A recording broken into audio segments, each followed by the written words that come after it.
1944 تک partition of India اور آزادی ہند سے 3 سال پہلے تک حر یہاں پر بغاوت کر رہے تھے. کبھی کسی پولیس چوکی پر حملہ کیا ہے اور وہاں مار دیا لوگوں کو, کبھی کسی اسٹیشن پر جا کر گئے آگ لگا دی.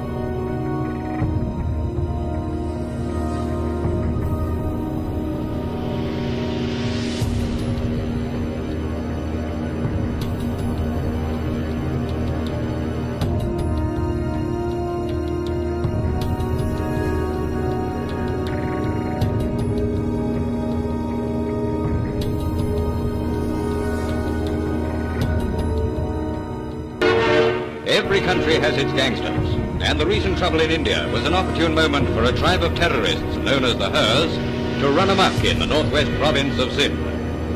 The nomadic tribe have travelled down to the outlying towns and villages to perform their deeds of banditry. In search of easy plunder, the Hers swooped down on the Lahore mail train.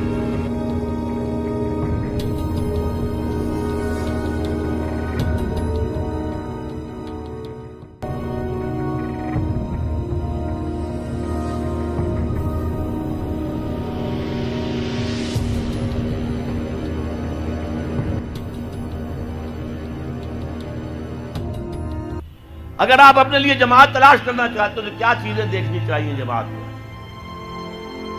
دیکھیے, میں حیدرآباد میں بات کر رہا ہوں اس وقت. اس کی بڑی پرانی تاریخ جو ہے بڑی شاندار ہے. یہ شہر وہ ہے جس نے انگریزوں کے ساتھ جنگیں کی.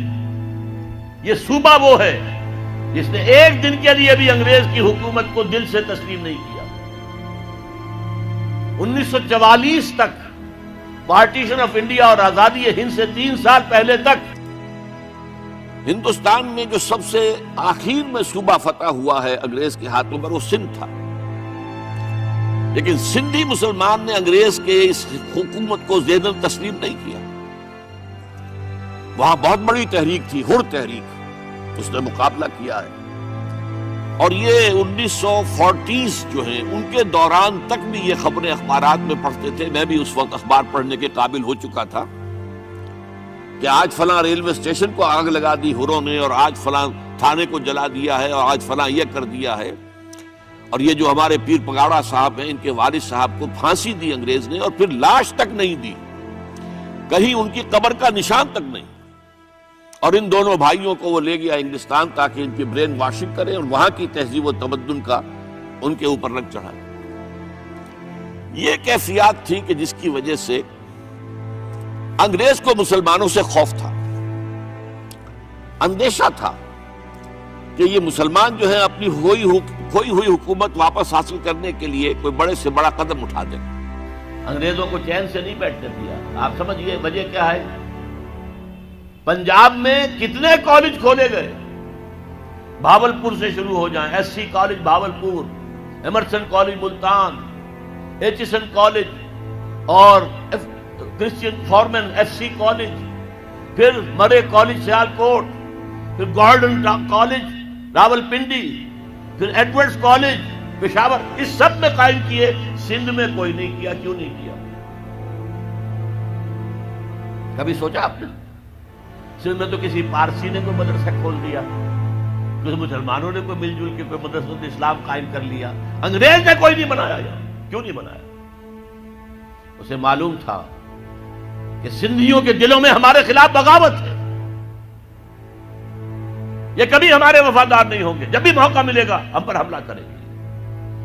جبکہ پنجاب اور سرحد کے درمیانی اضلاع جو ہیں وہ انگریز کے وفادار ثابت ہوئے.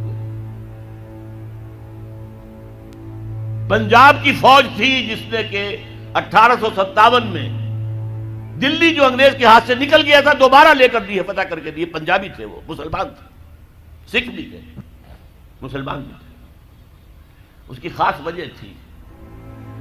مجھے یاد ہے میاں طفیل صاحب ابھی زندہ ہیں, انہوں نے ایک دفعہ بیان دے دیا تھا بہت سخت کہ سندھی تو فوجی ہے نہیں, فوج میں آتے ہی نہیں ہے, سندھی تو نان مارشل ریس ہے. یہ جو انگریز کا پروپیگنڈا تھا وہ ان کی زبان سے نکلا. اس کا جواب دیا تھا پھر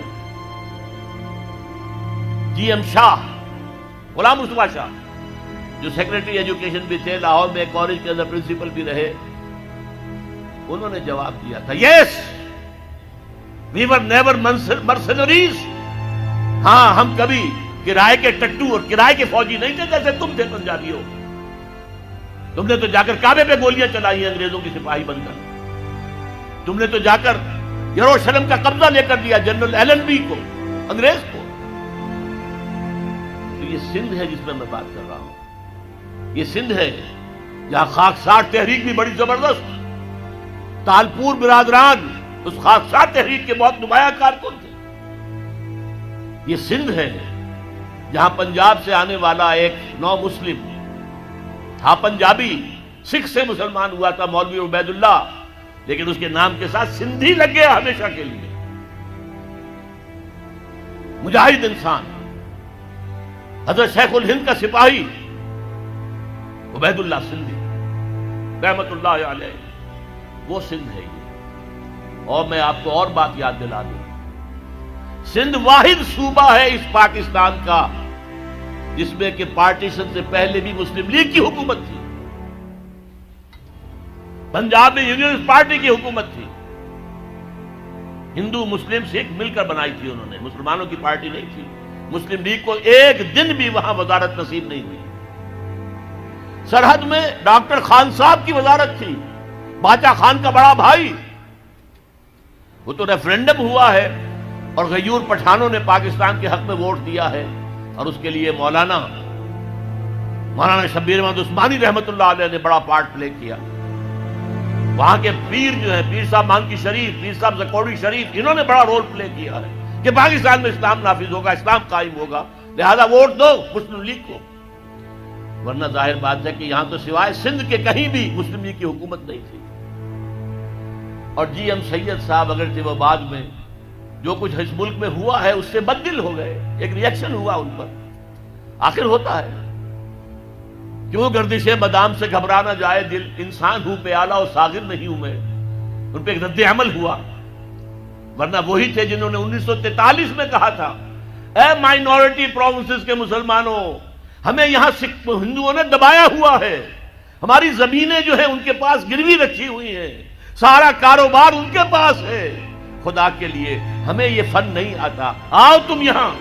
ابھی پارٹیشن کا کوئی سوال نہیں ہے، میں 43 کی بات کر رہا ہوں، آؤ سندھ کے اندر تاکہ یہاں پر تم تجارت کرو اور تاکہ ہندوؤں کے مقابلے میں آ سکے۔ یہ جی ایم سید کی اپیل تھی۔ آج اسی سندھ میں کہہ رہا ہوں، اسلام قائم کرنے کی جد و جہد، اور سب سے بڑی بات یہی سندھ تو تھا نا۔ سب سے پہلے اسلام کب آیا تھا، کہاں آیا تھا؟ 712 اور 713 عیسوی، 92 یا 93 ہجری۔ محمد بن قاسم کہاں سے آئے تھے؟ باب الاسلام کون سی جگہ ہے؟ سندھ۔ تو اس کو سرنو باب الاسلام بننا چاہیے، تحریک خلافت یہاں سے اٹھنی چاہیے، یہاں کے لوگ کھڑے ہوں۔ ہم نے انگریز سے بھی مقابلہ کیا اور آخری وقت تک کیا، ہم نے علامہ مشرقی کا بھی ساتھ دیا، ہم نے وہ ریشمی رومال کی تحریک بھی، اس کے اندر بھی بڑا حصہ سندھیوں کا تھا، جو حضرت شیخ الہند مولانا محمود حسن جو اسیر مالٹا رہے بعد میں، اس میں سندھ کا رول بہت بڑا تھا۔ آج پھر اس ملک کے اندر نظام خلافت کے قیام کے لیے میں سمجھتا ہوں کہ سندھ کو سب سے آگے ہونا چاہیے، سب سے بڑھ کر کام کرنا چاہیے۔ اس کے لیے اب میں آپ سے عرض کروں، خلافت قائم کرنا یہ ہمارا فرض، لیکن آج خلافت قائم ہوگی تو کیسے ہوگی، پہلے تو یہ مسئلہ ہوگا، اور کیسی ہوگی؟ کیا بعین ہی وہی خلافت ہوگی جو 1400 برس پہلے تھی؟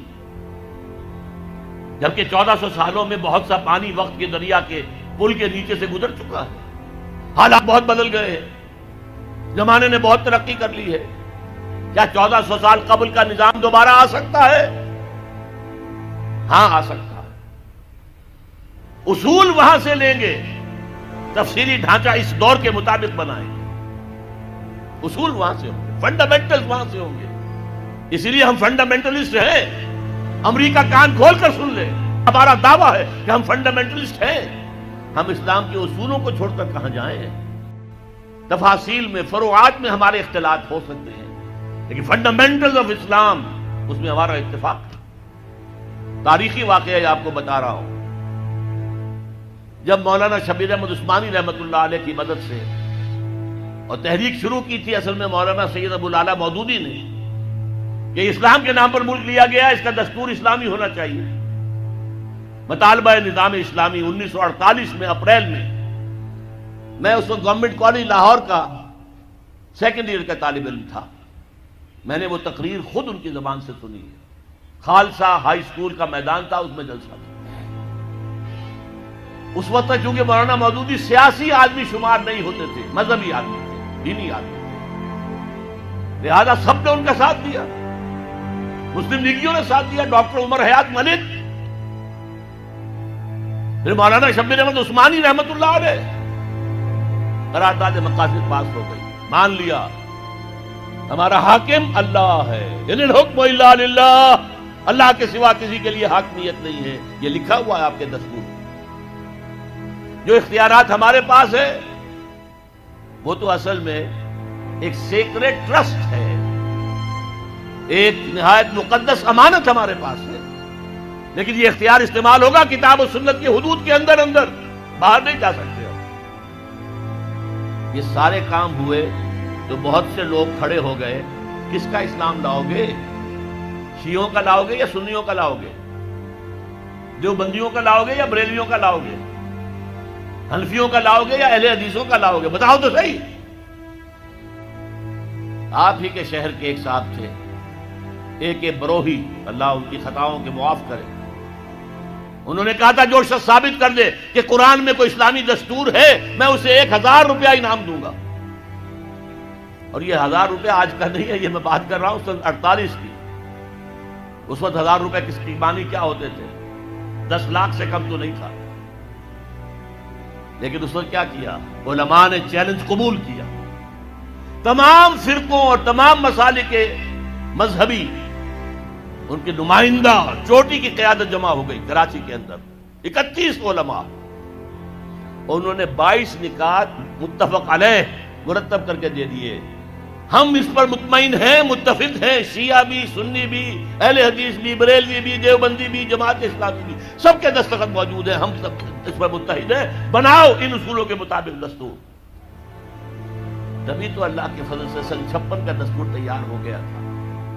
چودھری محمد علی نے بڑی محنتیں کی تھی، اللہ تعالیٰ ان کی قبر میں نور پیدا کر دے، لیکن امریکہ کو کفر کو پسند ہو سکتا تھا کہ یہاں پہ ایک اسلامی نظام قائم ہو جائے۔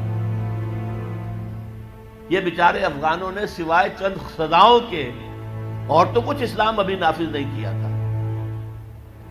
بغیر برقعے کی عورت سڑک پر نہیں آئے گی، گھر میں رہے، باہر آئے تو برقع لے، چور کا ہاتھ کٹے گا، قاتل سے قصاص لیا جائے گا، میدان میں لے آئے، اسٹیڈیم میں لے آئے، یہ قاتل ہے اور اس نے قتل کیا تھا خنجر بھونک کر سینے کے اندر۔ اب اس کا وارث کوئی نہیں ہے، صرف بیوی ہے، بیوی کے ہاتھ میں خنجر دے دیا گیا، گھونپو اس کے سینے کے اندر۔ جب یہ قصاص شروع ہوا تو اب کسی کے اندر جرأت تھی کسی کو قتل کرنے کی؟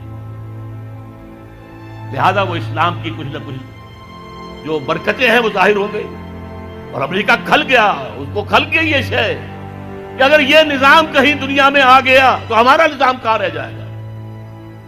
اس کا سب سے بڑا ثبوت کیا ہے؟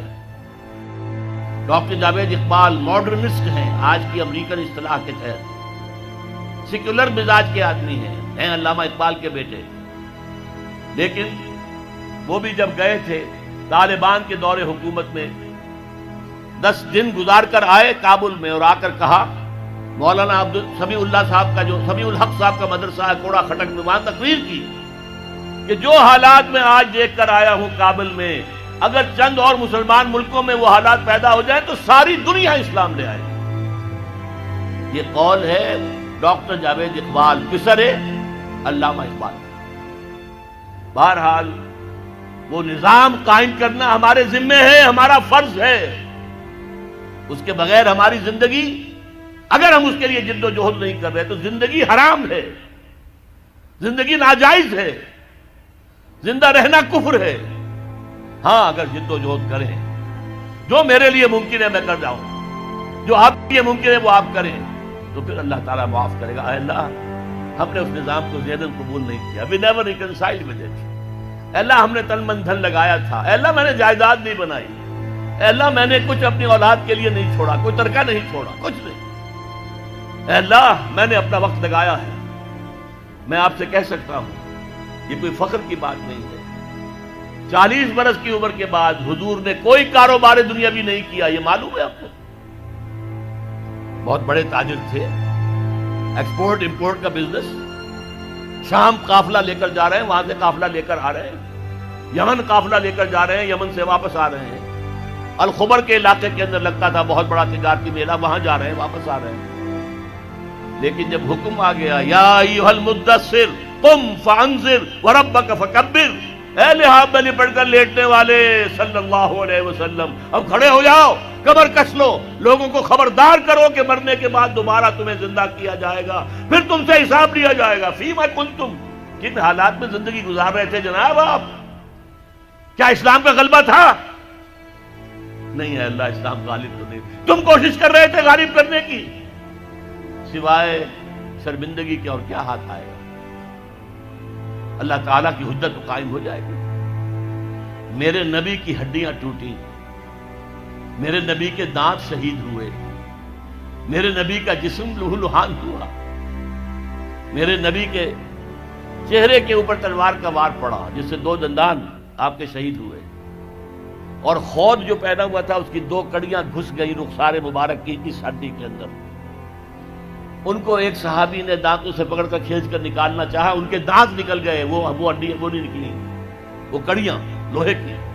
پھر جیسے بھی ہاں کر کے نکالا گیا تو خون کا فوارہ چھوٹا ہے، اتنا خون گیا کہ آپ بے ہوش ہو کر گر گئے، اور خبر مشہور ہو گئی کہ حضور کا انتقال ہو گیا۔ یہ ساری تکلیفیں کس لیے اٹھائی تھی حضور؟ کیا حضور کو اچھا نہیں لگتا تھا کہ اچھا بھلا گھر ہو، کھلی فضا ہو، اچھا خوبصورت ماحول ہو، بچے ہوں اور ہر طرح کی آسائشیں ہوں؟ کس کو پسند ہے؟